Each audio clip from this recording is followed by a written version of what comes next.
Hello everyone, welcome back to my channel. आज है 20 अप्रैल और आज हम लोग पूरे 1 वीक से बनने वाले करंट अफेयर्स के सभी इम्पोर्टेंट क्वेश्चंस का रिवीजन करने वाले हैं और साथ ही सभी क्वेश्चन से जुड़े इम्पोर्टेंट फैक्ट्स भी डिस्कस करेंगे। तो चलिए स्टार्ट करते हैं आज का सेशन। तो आज का पहला सवाल है, महिला कबड्डी विश्व कप 2025 की मेजबानी किस राज्य द्वारा की जाएगी? तो इसका आंसर हो जाएगा ऑप्शन ए, बिहार। तो महिला कबड्डी विश्व कप 2025 इसका आयोजन 1 से 10 जून 2025 तक राजगीर, बिहार में किया जाएगा। और राजगीर में कहाँ? तो राजगीर खेल परिसर के इंडोर हॉल में। भारतीय महिला कबड्डी टीम की कप्तानी करेंगी सोनाली विष्णु। बिहार में दूसरी बार यह महिला विश्व कप का आयोजन किया जा रहा है। पहली बार साल 2012 में किया गया था, जिसमें भारतीय महिला कबड्डी टीम विजयी रही थी। इस विश्व कप में 13 टीमें भाग लेंगी। यह 13 टीमें कौन से देश की होंगी? तो Bharat, Iran, Bangladesh, Nepal, Thailand, Holland, Japan, Poland, Argentina, Hungary, Germany, Kenya और युगांडा। अगला सवाल है, हाल ही में राष्ट्रीय समुद्री वरुण पुरस्कार से किसे सम्मानित किया गया है? तो आंसर हो जाएगा ऑप्शन ए, राजेश उन्नी। तो 62वें समुद्री दिवस के मौके पर राजेश उन्नी, जो कि सिनर्जी ग्रुप के संस्थापक हैं, को राष्ट्रीय समुद्री वरुण पुरस्कार से सम्मानित किया गया है। राष्ट्रीय समुद्री वरुण पुरस्कार समुद्री क्षेत्र में दिया जाने वाला सर्वोच्च व्यक्तिगत सम्मान है। अगला सवाल है, हाल ही में दर्रीपल्ली रामैया का निधन हुआ है, उनका संबंध किस क्षेत्र से था? तो आंसर हो जाएगा ऑप्शन बी, पर्यावरण। तो पर्यावरण कार्यकर्ता दर्रीपल्ली रामैया का हाल ही में 87 वर्ष की उम्र में निधन हो गया है। इनका जन्म 1 जुलाई साल 1937 को में तेलंगाना है। वृक्ष पुरुष रामैया 1 करोड़ से अधिक पेड़ लगा चुके थे। खम्मम जिले में हरित योद्धा, इन्हें तेलंगाना के खम्मम जिले में हरित योद्धा या फिर चिट्टे रामैया या वन जीवी के नाम से जाना जाता है। पर्यावरण संरक्षण के प्रति खुद भी समर्पित थे और ये युवाओं को भी प्रेरित करते थे। सामाजिक वानिकी के लिए कई अभियान चलाए थे इन्होंने। साल 2017 में इन्हें भारत का चौथा सर्वोच्च नागरिक सम्मान पद्म श्री से इन्हें सम्मानित किया गया था। अगला सवाल है, वेव्स शिखर सम्मेलन 2025 का आयोजन कहाँ किया जाएगा? तो इसका आंसर हो जाएगा मुंबई। तो वेव्स शिखर सम्मेलन 2025 world audio visual and entertainment summit, यानी कि विश्व दृश्य, श्रव्य और मनोरंजन शिखर सम्मेलन, इसका आयोजन 1 से 4 मई 2025 तक मुंबई में किया जाएगा। केंद्रीय सूचना एवं प्रसारण मंत्रालय मुंबई के जियो कन्वेंशन सेंटर में इस सम्मेलन का आयोजन किया जाएगा। इसमें 100 से अधिक देश और 5000 प्रतिनिधि भाग लेंगे। इस शिखर सम्मेलन की थीम रहेगी भारत की जीवंत लय, शास्त्रीय प्रदर्शनों से लेकर समकालीन बीट्स तक। अगला सवाल है, हाल ही में किस देश द्वारा दुनिया का पहला 3D प्रिंटेड ट्रेन स्टेशन बनाया गया है? तो इसका आंसर हो जाएगा ऑप्शन ए, जापान। तो हाल ही में जापान ने 3D प्रिंटेड ट्रेन स्टेशन बनाया है। स्टेशन का नाम है हात्सुशिमा स्टेशन, जो कि जापान के अरीदा शहर में स्थित है। यह ट्रेन 6 घंटे से कम समय में बनाया गया है। अब 3D प्रिंटिंग क्या होती है? तो ऐसी प्रक्रिया है जो डिजिटल डिजाइन के आधार पर सामग्री को परत दर परत जोड़कर 3 आयामी वस्तुएं बनाती हैं। अगला सवाल है, हाल ही में रिंदिया रेशम को भौगोलिक संकेत टैग दिया गया है, यह किस राज्य से संबंधित है? तो इसका आंसर हो जाएगा ऑप्शन सी, मेघालय। तो हाल ही में मेघालय के 2 पारंपरिक वस्त्र उत्पादों रिंदिया रेशम और खासी हथकरघा को केंद्र सरकार द्वारा भौगोलिक संकेत टैग दिया गया है। अब रिंदिया रेशम क्या है? तो रिंदिया एरी के लिए खासी नाम है, जिसका नाम रिंदिया के पौधे के नाम पर रखा गया है। मेघालय का पारंपरिक और टिकाऊ कपड़ा है रिंदिया। इसके रेशे पालतू एरी रेशम कीट फिलोसामिया रिकिनी के कोकून से आते हैं। रिंदिया एरी रेशम शांति या अहिंसा रेशम के रूप में भी जाना जाता है। यह मुख्य तौर पर खासी, भोई और जयंतिया कारीगरों द्वारा बनाया जाता है। अगला सवाल है, प्रसिद्ध नृत्यांगना कुमुदनी लाखिया को पद्म विभूषण से कब सम्मानित किया गया था? तो आंसर हो जाएगा ऑप्शन डी 2025। तो हाल ही में शास्त्रीय नृत्य कथक की नृत्यांगना कुमुदनी लाखिया का 95 वर्ष की उम्र में निधन हो गया है। इनका जन्म 17 मई साल 1930 को अहमदाबाद, गुजरात में हुआ था। इन्हें कुमी बेन नाम से भी जाना जाता था। हिंदी फिल्म उमराव जान में इन्होंने कोरियोग्राफर के रूप में कार्य किया था। अब इनको कुछ सम्मान भी मिले थे। तो साल 1982 में संगीत नाटक अकादमी अवार्ड से इन्हें सम्मानित किया गया था। साल 1987 में भारत के चौथे सर्वोच्च नागरिक सम्मान पद्मश्री से, साल 2010 में भारत के तीसरे सर्वोच्च नागरिक सम्मान पद्म भूषण से और साल 2022 में मध्य प्रदेश सरकार द्वारा कालिदास सम्मान से और साल 2025 में पद्म विभूषण, जो कि भारत का दूसरा सर्वोच्च नागरिक सम्मान है, इससे इन्हें सम्मानित किया गया था। अब शास्त्रीय नृत्य, तो भारत में 8 शास्त्रीय नृत्य हैं, जो कि है कुचिपुड़ी आंध्र प्रदेश से संबंधित है, भरतनाट्यम तमिलनाडु, मणिपुरी मणिपुर, सत्रिया असम, ओडिसी ओडिशा, मोहिनीअट्टम केरल, कथकली केरल और कथक उत्तर प्रदेश से संबंधित है। अब यहाँ कुमुदनी लाखिया कथक की कलाकार थी, तो कथक के बारे में जानते हैं। तो कथक कलाकार कहानी को नृत्य के माध्यम से सुनाते हैं और कथक के प्रसिद्ध कलाकार हैं पंडित बिरजू महाराज। अगला सवाल है, हाल ही में खुबानी उत्सव का आयोजन कहाँ किया गया है? तो आंसर हो जाएगा ऑप्शन ए लद्दाख। तो हाल ही में खुबानी उत्सव की शुरुआत लद्दाख में हुई है। इसे चूली मेंडोक के नाम से भी जाना जाता है। 21 अप्रैल 2025 तक इस उत्सव का आयोजन किया जाएगा। इस उत्सव का आयोजन पर्यटन को बढ़ावा देने के उद्देश्य से किया जाता है। अगला सवाल है, हाल ही में लेजर गाइडेड हथियार प्रणाली का परीक्षण करने वाला चौथा देश कौन सा बना है? तो आंसर हो जाएगा ऑप्शन ए भारत। तो हाल ही में उच्च ऊर्जा वाली लेजर हथियार प्रणाली का भारत द्वारा सफल परीक्षण किया गया है। भारत ऐसा करने वाला चौथा देश बना है। DRDO द्वारा आंध्र प्रदेश के कुरनूल में 30 किलोमीटर की लेजर गाइडेड ऊर्जा हथियार प्रणाली MK2A का सफल परीक्षण किया गया है। MK2A DRDO के उच्च ऊर्जा प्रणाली और विज्ञान केंद्र हैदराबाद द्वारा विकसित किया गया है। अगला सवाल है, हाल ही में वर्चल दलित साहित्य पुरस्कार 2025 से किसे सम्मानित किया गया है? तो आंसर हो जाएगा ऑप्शन बी पी शिवकामी। तो हाल ही में लेखिका और सेवानिवृत्त IAS अधिकारी और राजनीतिज्ञ पी शिवकामी को उनके साहित्यिक और सामाजिक योगदान के लिए वर्चल दलित साहित्य पुरस्कार से सम्मानित किया गया है। इन्हें सम्मान के तौर पर 1 लाख रुपए और वर्चल दलित अवार्ड दिया जाएगा। अगला सवाल है, हाल ही में किस राज्य सरकार द्वारा डॉक्टर भीमराव अंबेडकर नाम से नया वन्यजीव अभयारण्य बनाए जाने की घोषणा की गई है?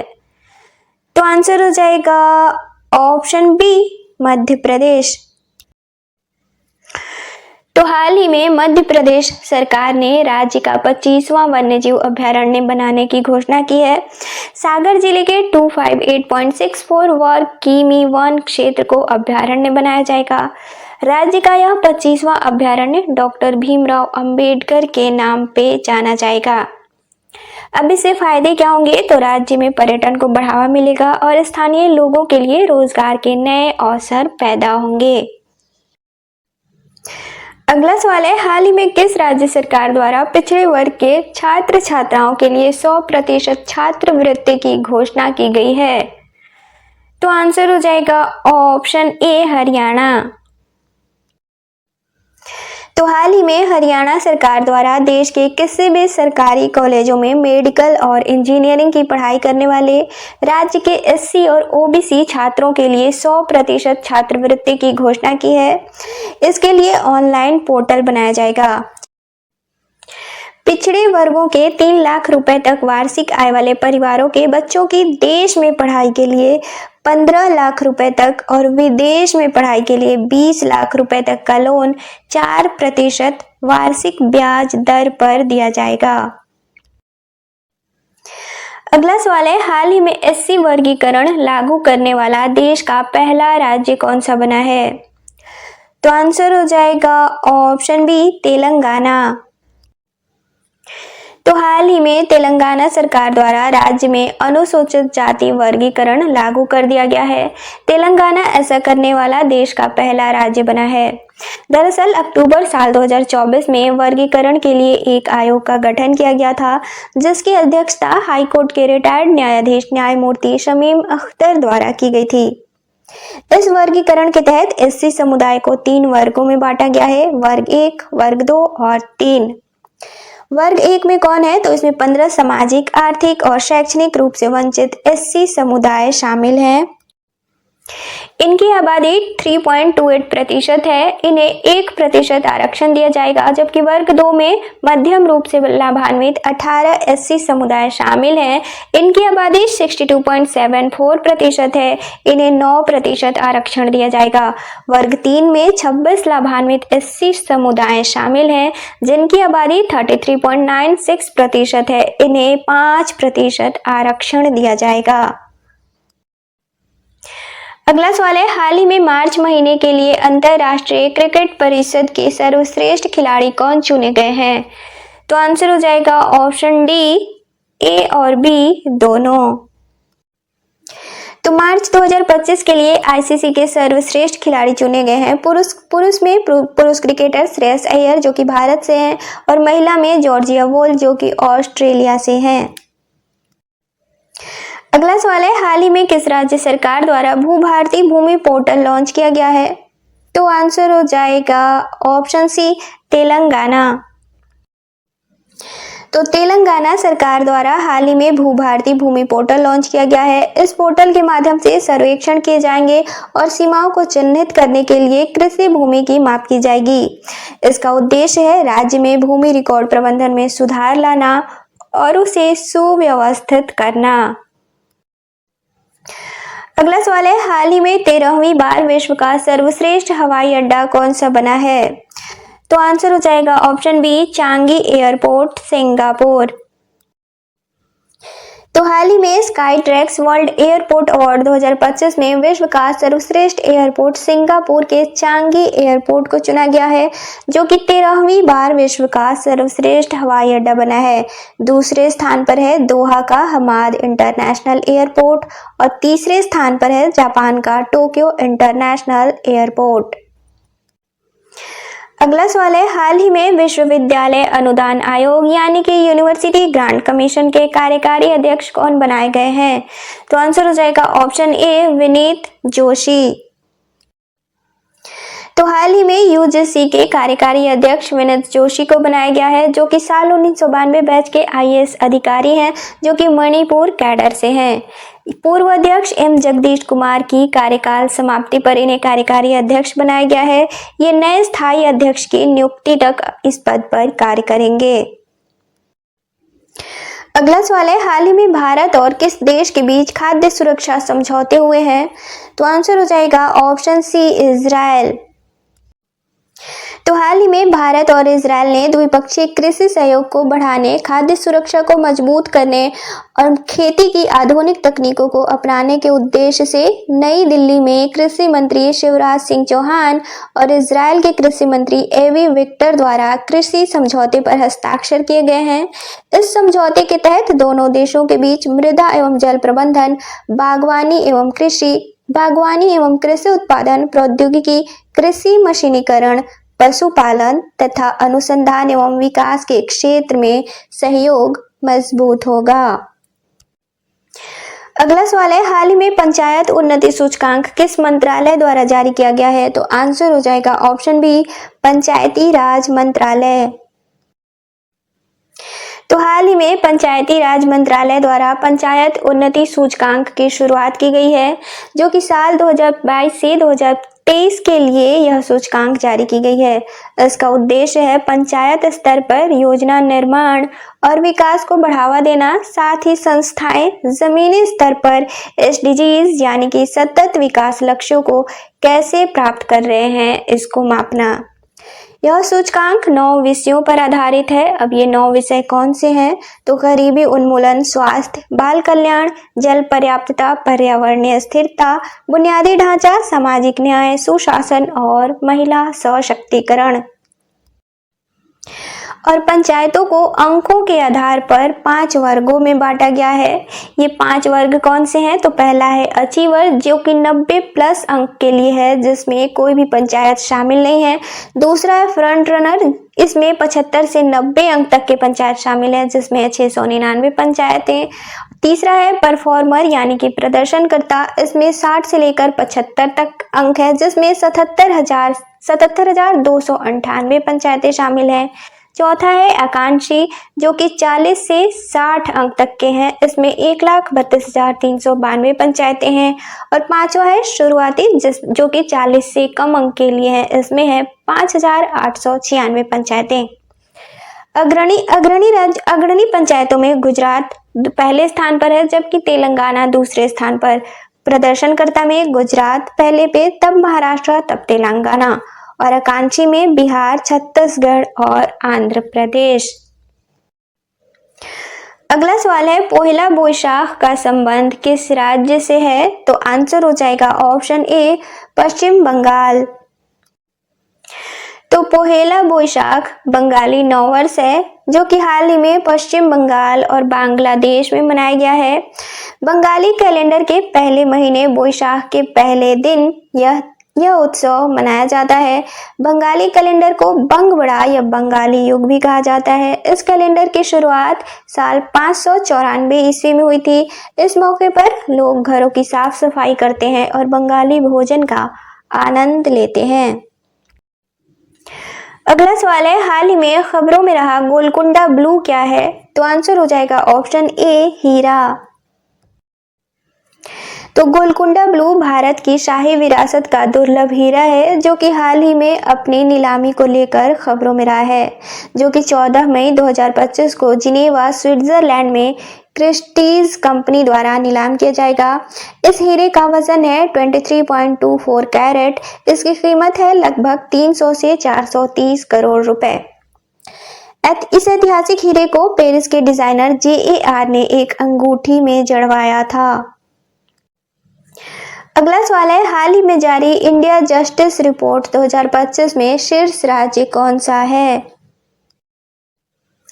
तो आंसर हो जाएगा ऑप्शन बी कर्नाटक। तो इंडिया जस्टिस रिपोर्ट 2025 यह रिपोर्ट भारत की प्रमुख 4 न्यायिक संस्थाओं पुलिस, न्यायपालिका, जेल एवं विधिक सहायता की स्थिति का मूल्यांकन करती है। इसे टाटा ट्रस्ट द्वारा नागरिक समाज संगठनों और डेटा भागीदारों के सहयोग से जारी किया गया है। यह रिपोर्ट साल 2025 में इसका चौथा संस्करण है। इसमें बड़े राज्यों में शीर्ष 5 राज्य हैं कर्नाटक, आंध्र प्रदेश, तेलंगाना, केरल और तमिलनाडु। बड़े राज्यों में नीचे से टॉप 5 राज्य हैं पश्चिम बंगाल, उत्तर प्रदेश, उत्तराखंड, झारखंड और राजस्थान। छोटे राज्यों में शीर्ष 5 राज्य हैं सिक्किम, हिमाचल प्रदेश, अरुणाचल प्रदेश, त्रिपुरा और मेघालय। छोटे राज्यों में गोवा सबसे निचले स्थान पर है। बिहार इस रिपोर्ट में समग्र रूप से 13वें स्थान पर है। समग्र रूप में कर्नाटक शीर्ष राज्य है। बिहार में महिलाओं की सबसे अधिक पुलिस भागीदारी है। अगला सवाल है हाल ही में किस राज्य सरकार द्वारा सौर मिशन की शुरुआत की गई है? तो आंसर हो जाएगा ऑप्शन ए नागालैंड। तो हाल ही में नागालैंड सरकार द्वारा सूर्य घर मुफ्त बिजली योजना के तहत राज्य में आवासीय छतों पर सौर ऊर्जा प्रणाली की स्थापना को बढ़ावा देने के उद्देश्य से राज्य स्तरीय सौर मिशन की शुरुआत की गई है। इसका उद्देश्य है राज्य में बिजली की कमी से निपटना।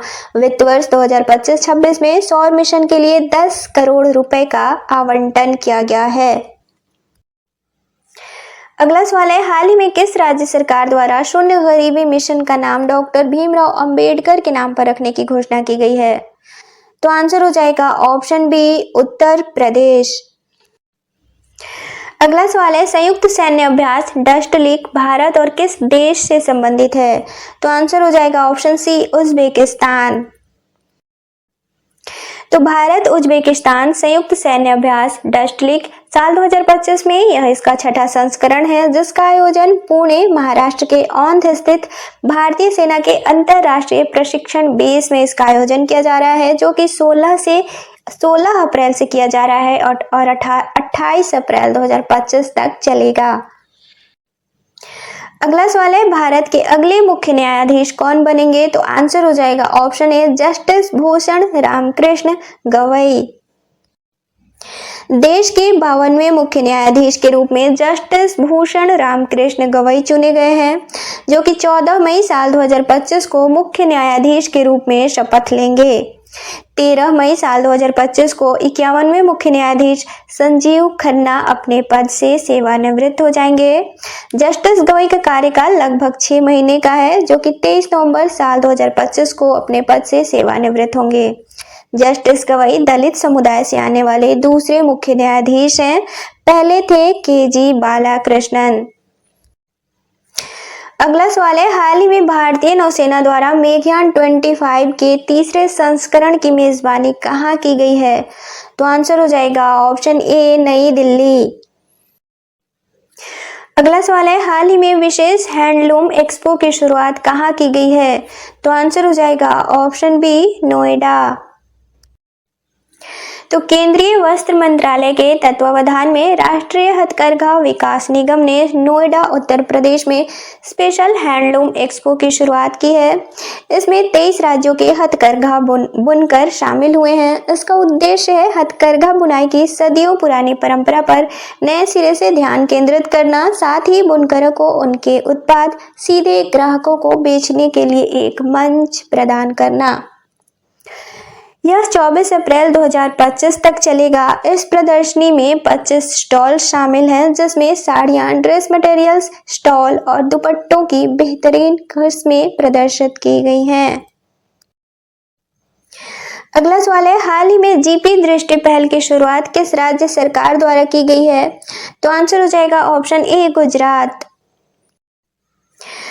तो हाल ही में गुजरात पुलिस द्वारा जीपी दृष्टि यानी कि drone response and aerial surveillance technical intervention नामक पहल की शुरुआत की गई है। इस पहल के तहत ड्रोन अपराध वाली जगह पर पीसीआर वैन से भी तेज गति से पहुंच जाएगी। इसका उद्देश्य है तत्काल कार्रवाई करना।